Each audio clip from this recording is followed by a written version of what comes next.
Mesdames, Messieurs, merci d'être avec nous pour cette seconde partie de votre émission Vie de la diaspora sur le www.afrowebtv.com. Nous abordons donc cette thématique qui concerne la diaspora. Vous pouvez nous appeler sur le plus 1 319 462 89 79. Nous sommes conscients que nous sommes suivis de par le monde sur le www.afrowebtv.com/live, également sur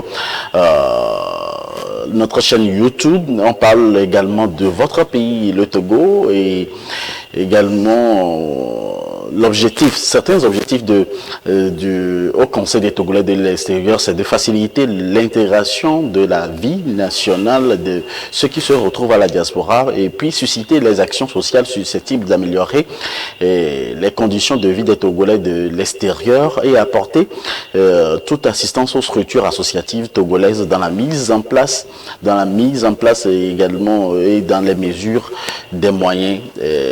C'est ça, en fait, quelques-uns de ces objectifs du HCTE, au Conseil des Togolais de l'extérieur. On en parle aujourd'hui avec nos invités de ce jour qui sont monsieur Yampapou Yamboama, analyste et acteur de la société civile, monsieur Klasiokou Toglo, consultant politique.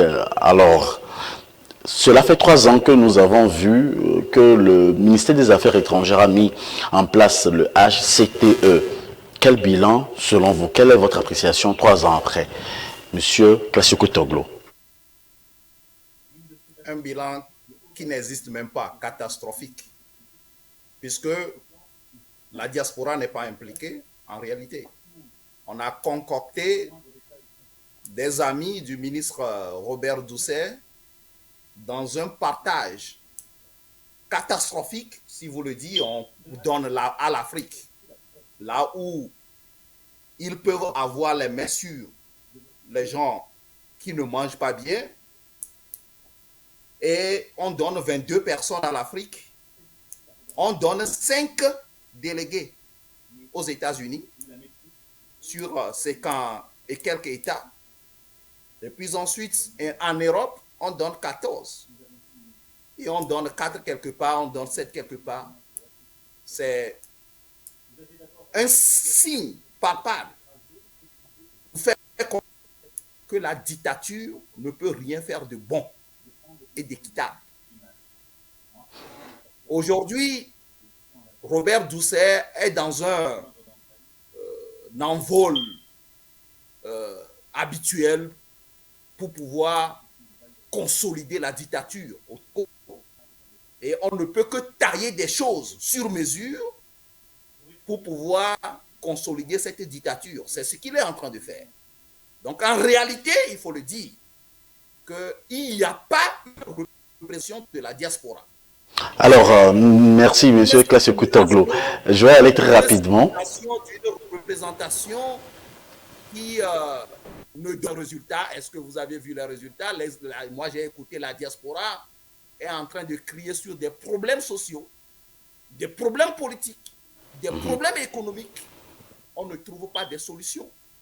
Alors là, où se trouve cette organisation inexistante? Voilà la question. Je voudrais aussi profiter de cette première partie pour vous interpeller de bien chronométrer notre débat pour que... Justement, c'est ce que je vais faire maintenant, puisque je vais donner 3 minutes à chacun de vous pour répondre à chacune de mes questions.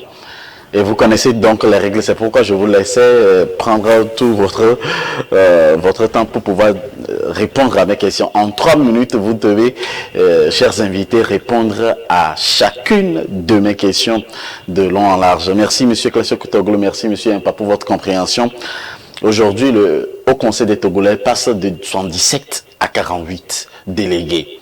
Et c'est le ministre des Affaires étrangères, son Excellence le professeur Doucet, qui l'a prononcé dans sa vidéo annonciative du lancement du processus électoral qui aura lieu très bientôt. Et c'est ce qui met fin au fait au premier mandat de tous les délégués de cette première partie, de ce premier mandat.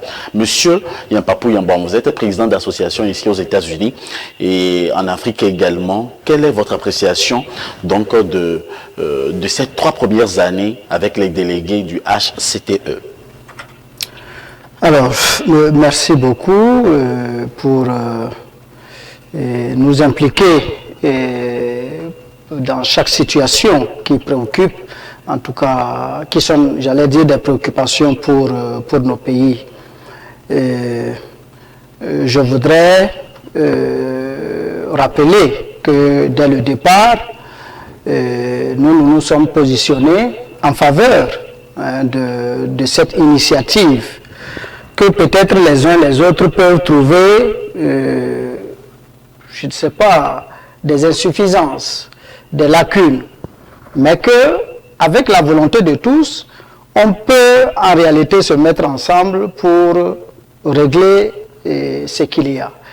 Bon, moi je ne connais pas le professeur Robert Doucet, cependant, j'ai comme tout n'importe quel Togolais reçu des liens, d'accord, et je me suis enregistré. Donc je crois que tout commence déjà là. Les Africains de la diaspora, nous avons un problème. Nous avons tellement de compte tenu de notre métamorphose à l'extérieur, nous avons des difficultés à comprendre effectivement nos autorités, parce que les problèmes sont criards.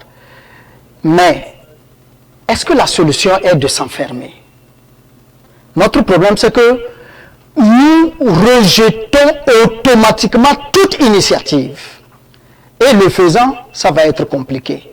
Et donc, moi, je ne peux que saluer encore à nouveau cette initiative, en saluant les éléments d'analyse que Classio a donnés, pour dire que peut-être s'il avait été impliqué dans le processus, s'il avait versé peut-être ses recommandations dans le processus, peut-être qu'aujourd'hui, la structure devrait sortir beaucoup plus intéressante. Donc, moi, voilà ma première réaction. Et juste pour dire à M. Koutoglo que par rapport à la première partie, je crois que le journaliste n'a jamais coupé personne, à part vous, lors de la conclusion. Il a toujours laissé tout le monde réagir, étaler tout son truc jusqu'à finir. C'est nous qui avons toujours laissé la parole avant qu'il laisse à l'autre. Donc vous n'avez pas à vous plaindre par rapport au timing si vous n'avez pas d'argument. Merci, monsieur Classio Koutoglo. Les deux Titi, si vous ne le savez pas, ça fait plaisir. C'est le Togo qui gagne et c'est la diaspora togolaise qui gagne. Nous parlons de la diaspora togolaise au cours de cette émission et au cours de ce mandat, de ces premières années avec le ministère des Affaires étrangères, on a constaté la mise en place de la maison de la diaspora. On a constaté également que les délégués ont eu à faire des activités différentes des unes des autres également pour aider lors de la guerre d'Ukraine également. On a vu les délégués du Haut Conseil des Togolais de l'extérieur aider les uns les autres par rapport aux activités lorsqu'ils sont de retour au Bercail. Monsieur Classio Koutoglo, aujourd'hui, avez-vous senti la main de l'autorité, disons, du ministère des Affaires étrangères ou de M. Forrestal Vinan-Yassigbe, le président togolais, qui s'intéresse beaucoup plus à la diaspora togolaise en faisant des activités avec la diaspora ou en impliquant la diaspora dans toutes les activités pour le développement d'un Togo meilleur? Je vous ai dit tout à l'heure que le cahier de charge de Robert Doucet n'est pas pour le bien-être des Togolais de la diaspora. Qu'est-ce qui vous fait dire ça? J'ai des preuves palpables dont je peux vous aligner. Quand les Togolais de la diaspora ne peuvent pas envoyer leurs conteneurs au Togo et rester dans un processus bien déterminé par l'État, clair, c'est un souci majeur à la diaspora. Quand les Togolais de la diaspora ne peuvent pas rentrer librement au Togo parce qu'ils parlent de la politique et quand ils rentrent au Togo, on doit les prendre et les emprisonner, c'est un souci. Quand les Togolais de la diaspora ne peuvent pas rentrer dans leur pays et puis ensuite être protégés par l'État, c'est un souci majeur. Quand les Togolais de la diaspora ne disposent pas des organes efficients pour pouvoir voter librement et avoir le suffrage vrai des urnes, c'est un problème pour les Togolais. Mais monsieur Classio, je ne vous coupe pas, je vous relance sur un autre sujet de vote. Où, par exemple, monsieur Yampapo aussi a dit qu'il s'est enregistré. Au fait, le ministère des Affaires étrangères a donné l'opportunité aux Togolais de la diaspora de s'enregistrer pour pouvoir leur permettre de voter également. Ce n'est pas ça? Si on ne s'enregistre pas, comment est-ce qu'on va voter? Je vous dis clairement que vous savez bien comment les dictateurs organisent. Moi, je n'en sais rien. Ok. Si vous ne savez pas, permettez-moi de vous informer. Oui, allez-y. Encore une minute. On envoie des links. Les gens se sont enregistrés. Combien de Togolais normaux tu as vu voter aux États-Unis depuis Minneapolis tout récemment? Il n'y en a pas. Combien de Togolais tu as vu voter librement? Et puis ensuite, les réponses concrètement à Washington, et le Togolais est résident à Arizona. Donc, des exemples. Cette organisation me donne des exemples. Il n'y aura pas. Tout simplement. Est une poudre aux yeux. On écrit les choses sur les papiers qui ont pratique. Et c'est pour flouer l'opinion internationale que ceci et cela se fait.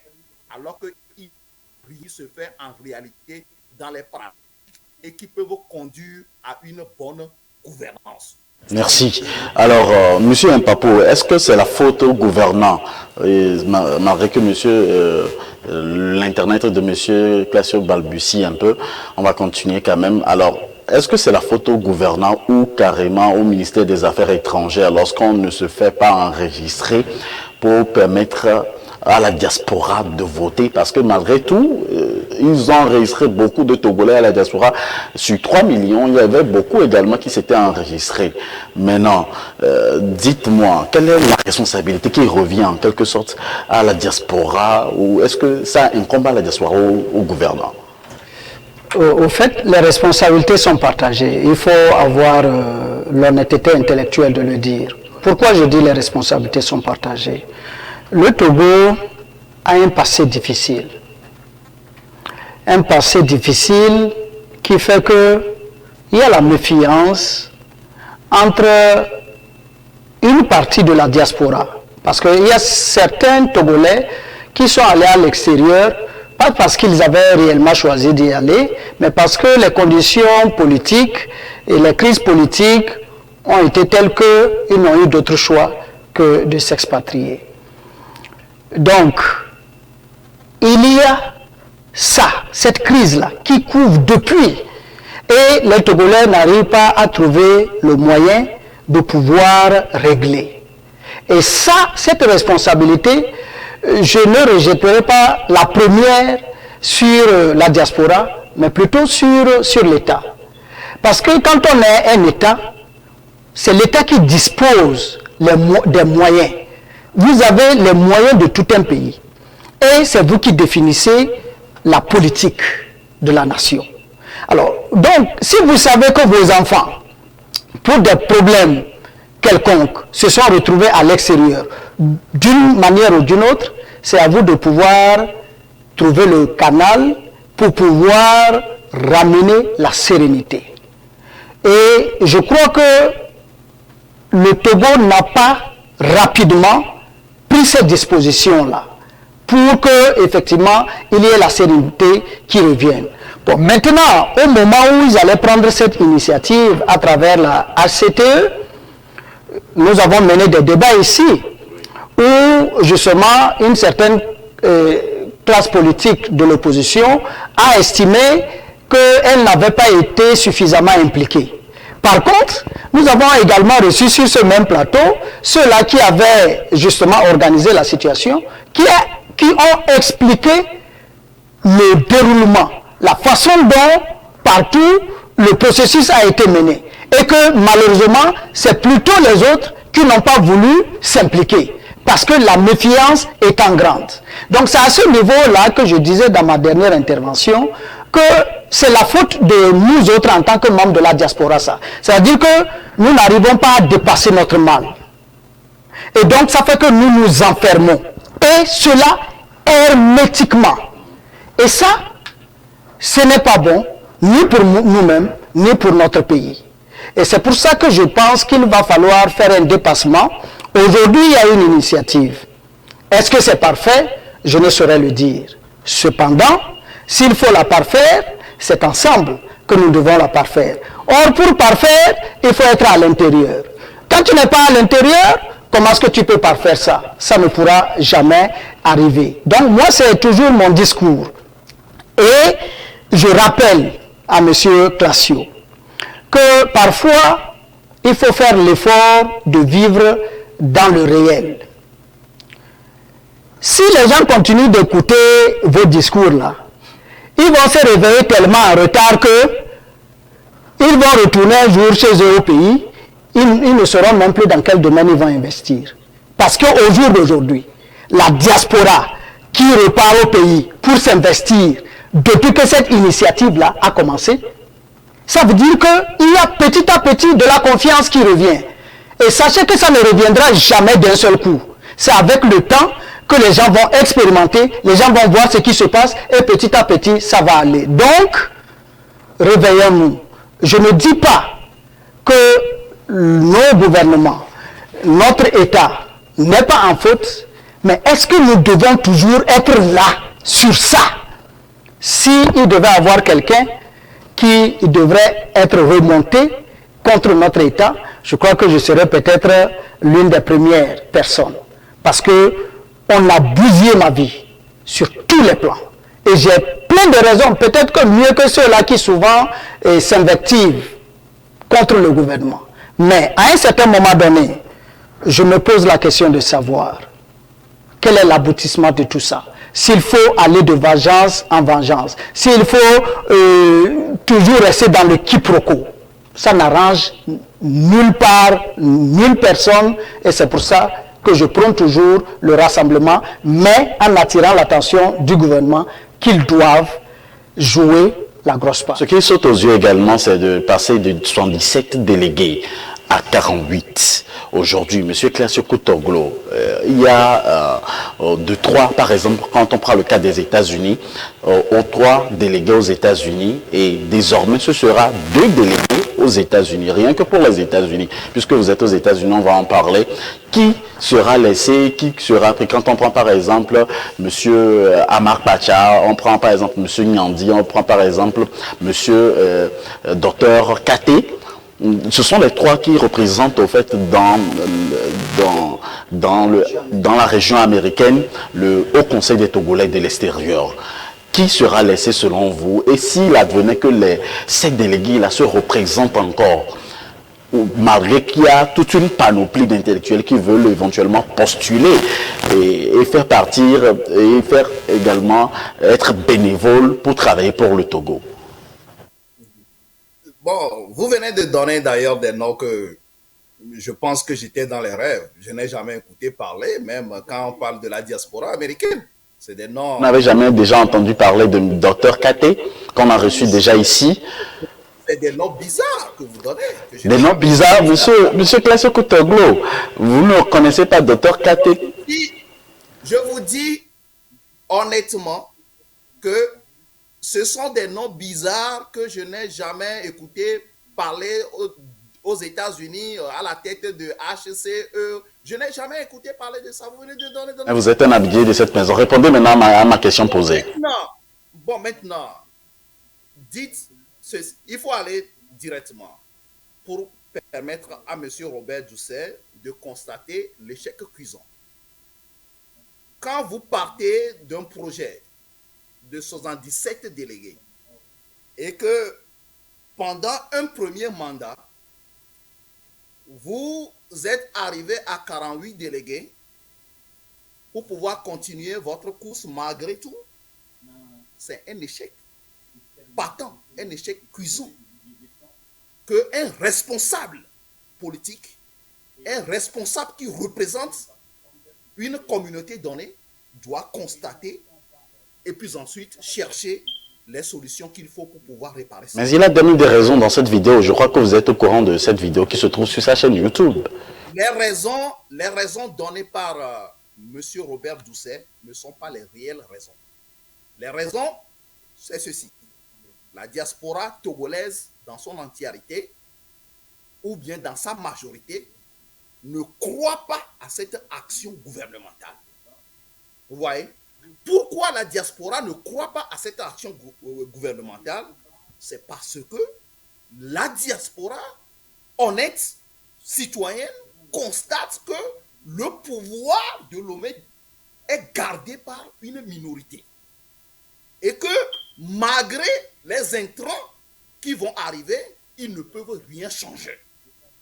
Maintenant, la question qui se pose sur ce chemin intellectuellement, est-ce qu'on peut faire un État normal? Est-ce qu'on peut faire un gouvernement normal? Oui, dans la tête de M. Robert Doucet, mais non dans sa pratique. Alors, ce qu'il faut conseiller aujourd'hui, c'est ce que je venais de dire dans la première partie. Il faudrait que les gouvernants du Togo, qui sont au pouvoir depuis 1963, à la mort de Sylvanus Olympio, jusqu'à 60 ans, comprennent que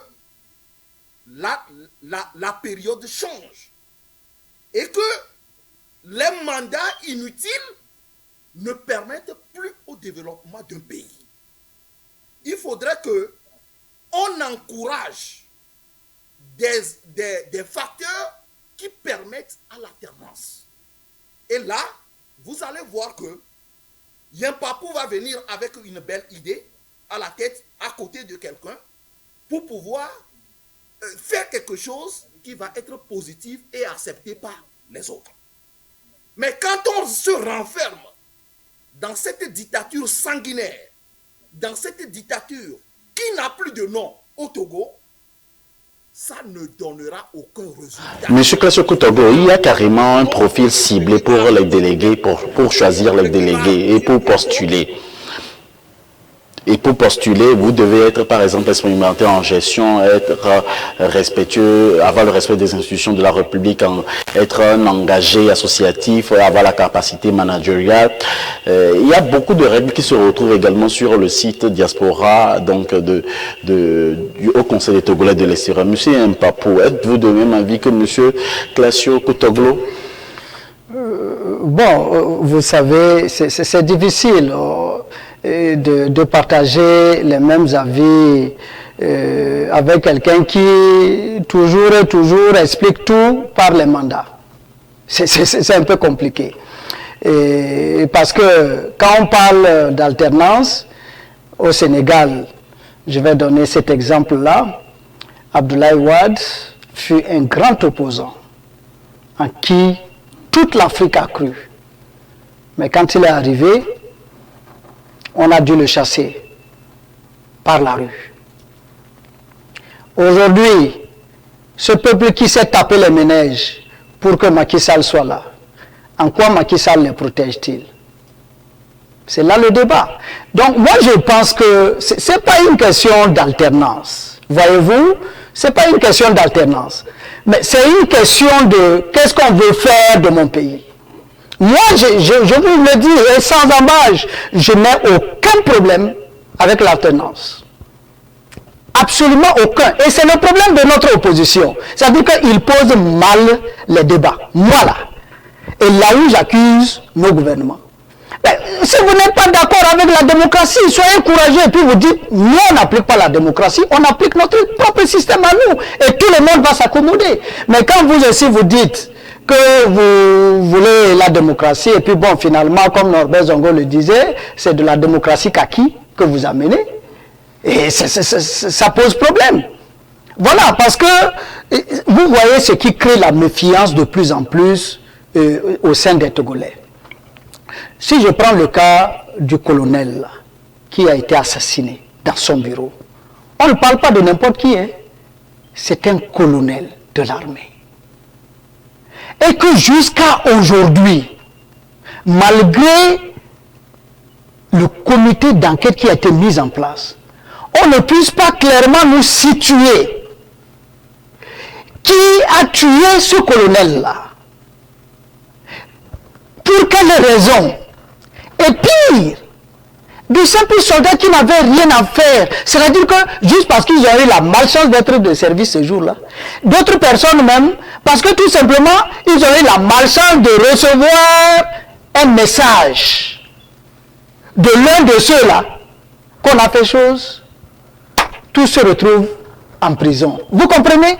Et passent des temps et des temps sans être jugés, sans qu'on ne sache réellement pourquoi. Mais quand vous voyez ça, ça pose un problème démocratique. Ça pose un problème de justice. Et ça ne peut que renforcer le climat délétère, le climat de méfiance, de manque de confiance. On va revenir sur le haut. Oui, parce que parfois, c'est vrai, c'est important, quand on développe certaines choses, pour que les gens comprennent peut-être pourquoi les Togolais ne se font pas autant confiance. C'est important de soulever un certain nombre de choses. Parce qu'on est un État souverain. Et il y a des choses qui ne peuvent pas se comprendre. Là, on parle de la diaspora où, par exemple, je ne vous coupe pas, on constate qu'il y a certains Togolais qui sont rentrés, au moins 2, qui sont rentrés, qui ont été interpellés et d'autres qui ont été empoisonnés. On se demande la protection que le ministère des Affaires étrangères apporte également du côté donc de à ces Togolais de la diaspora. Il y a cette question-là qui est là également. Il y a aussi la question de la candidature qui est au centre des débats où nous recevrons également des délégués qui vont postuler également pour faire campagne également sur Afro-Web TV. Mais pour l'heure, ce pourquoi je voudrais vous questionner, c'est sur la candidature vraiment et le processus électoral. Puisque d'habitude, les gens se posent beaucoup de questions sur le processus électoral donc des délégués. Comment est-ce qu'ils sont choisis? Et sur ce, est-ce que vous serez capable de postuler à ce poste? D'abord, je ne maîtrise pas, parce que je n'ai pas eu le temps de lire tout ce qu'il y a pour comprendre les conditions à remplir pour pouvoir postuler. Si j'ai les qualifications nécessaires pour postuler, je me sens libre de le faire ou de ne pas le faire. Maintenant, comme je l'ai dit, il faut toujours que ce soit des processus inclusifs. Voyez-vous, et comment est-ce qu'on inclut les gens? Ce n'est pas de la magie. Pour inclure, il y a déjà des paramètres connus. Et les paramètres connus, c'est quoi? On est un pays où nous avons, par exemple, une classe politique. C'est-à-dire, il y a les partis politiques qui ont leurs représentants. Ça, c'est des éléments connus. Nous avons une société civile qui sont représentés aussi bien à l'intérieur qu'à l'extérieur de leur pays. Ça, c'est des éléments connus. Vous comprenez? On a des partenaires financiers et autres. C'est des paramètres connus. Donc, normalement, lorsque vous voulez faire des choses, c'est d'abord au départ, à la base, tous ces éléments-là qu'il faut consulter, qu'il faut réunir et consulter à la base pour jeter la base de la réflexion. Mais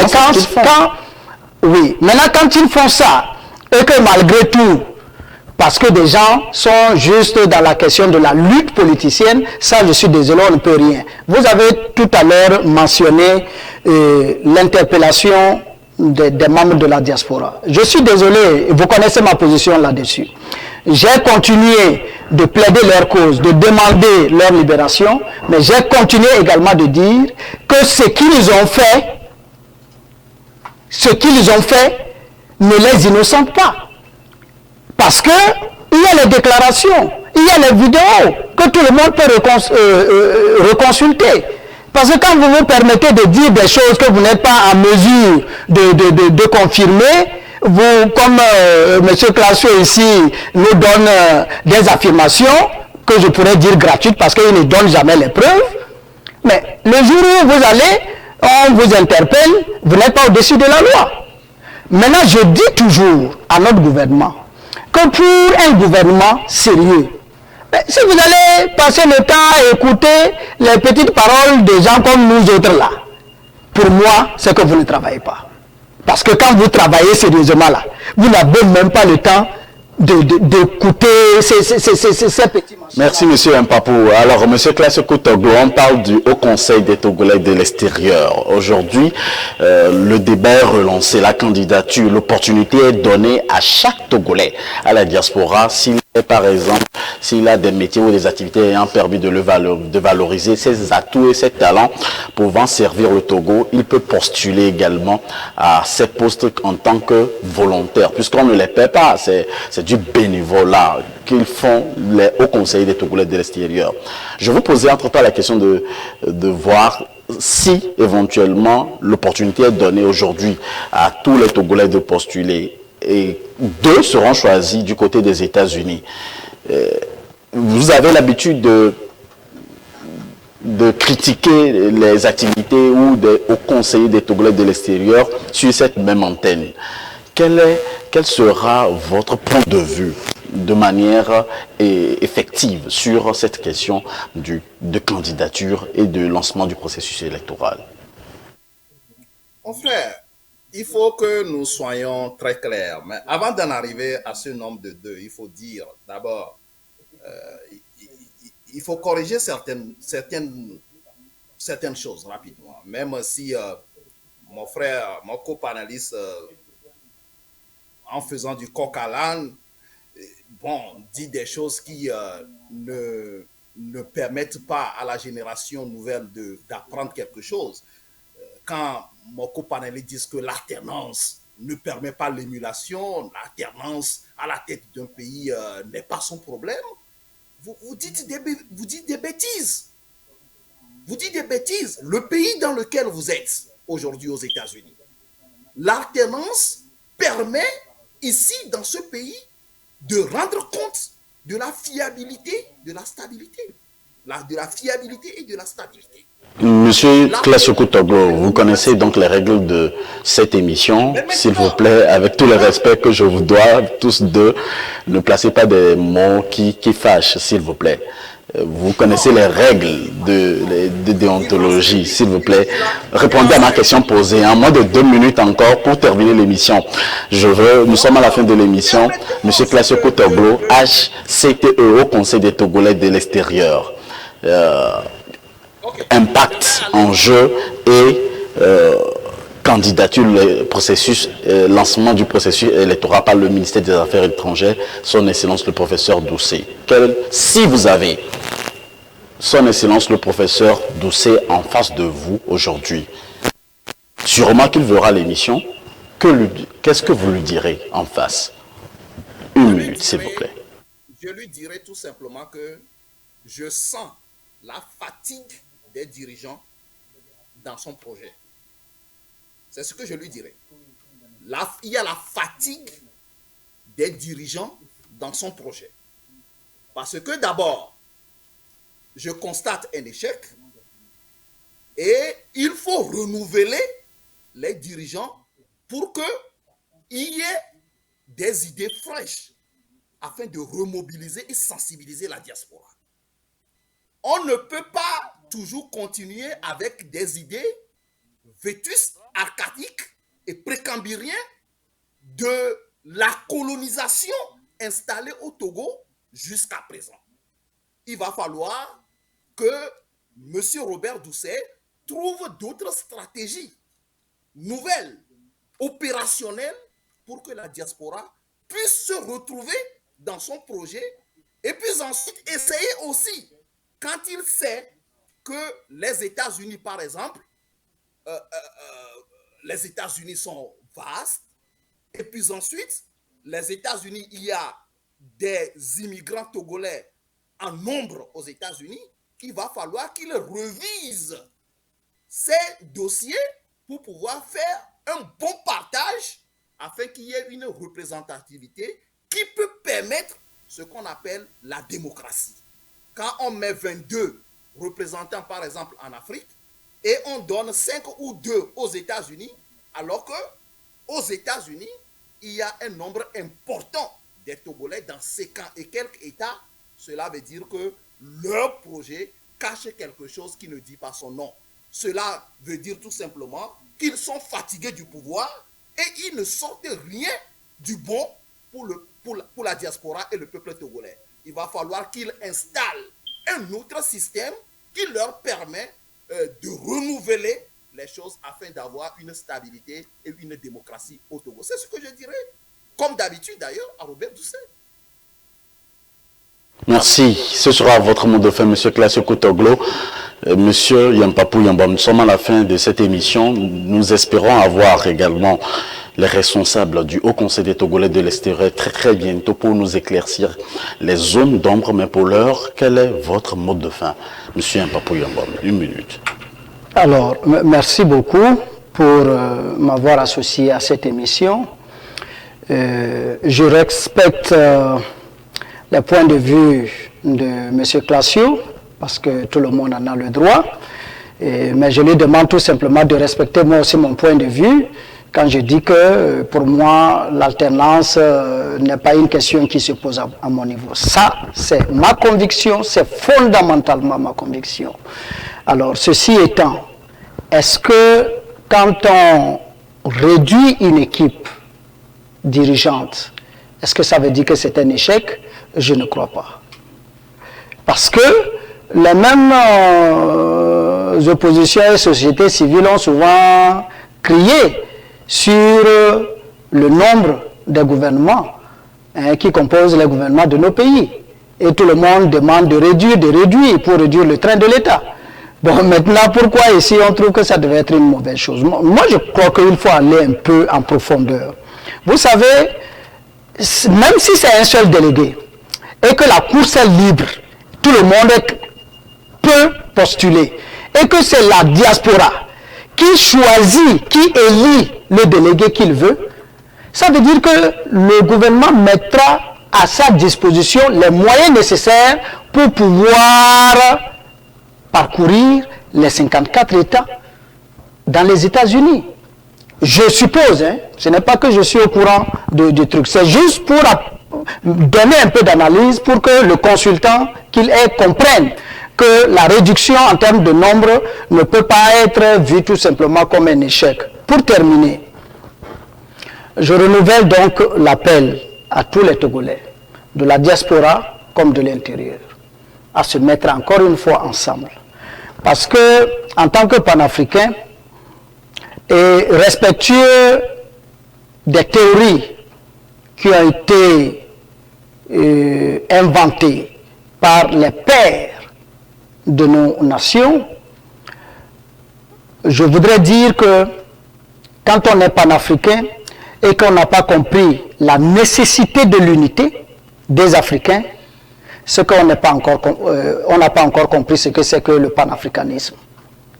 C'est ensemble les fils africains qui doivent se mettre pour effectivement redéfinir l'Afrique pour son bien-être, pour son développement et pour sa puissance.